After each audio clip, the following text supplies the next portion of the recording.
Above the red and white awning that arched over the front of the single-story red brick building was the sign in bold confetti colors, Heavenly Treats, her baby. She took a few minutes admiring what 17 years of marriage and a divorce settlement had gotten her.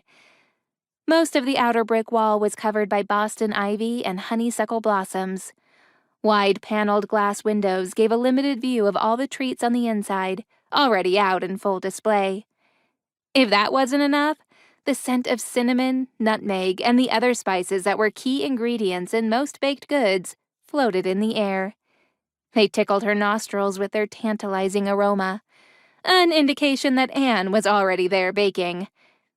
It may not have looked like much to others, but to her, it was everything.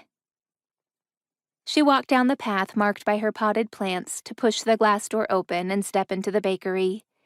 She rounded the counter and pushed open the iron door that led to the kitchen. Anne stood by the counter, kneading dough.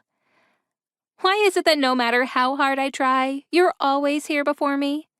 Kerry asked the woman as she reached for the apron from the top drawer of the small chest in the corner, furthest away from the heat. "That's because I'm psychic," Anne replied, shrugging.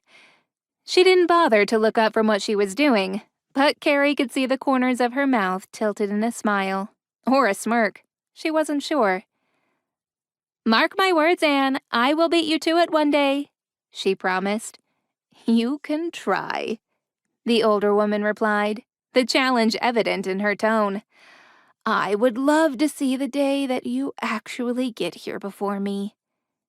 Kerry rolled her eyes playfully. "Don't get overly confident now, Anne. You might just live to eat your words," she parlayed.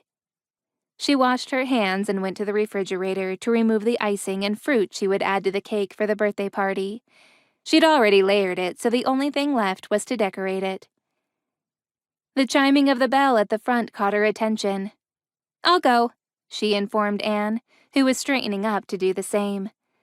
The woman nodded and returned to flattening the dough to cut it into rollable portions. "Welcome to Heavenly Faith? What's wrong?"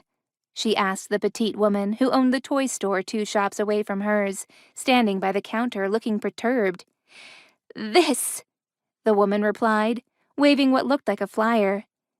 Kerry took it from her and read the content, her eyes widening as she realized what it was saying. "Where did you get this?" she asked the woman, alarm sounding in her voice. "It's posted on every notice board around town."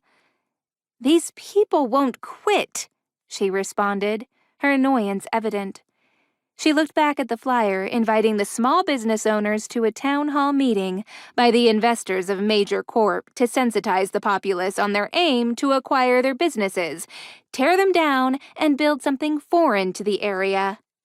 She would go to the town hall meeting, all right, but it was to tear into them for trying to force the sale down their throats.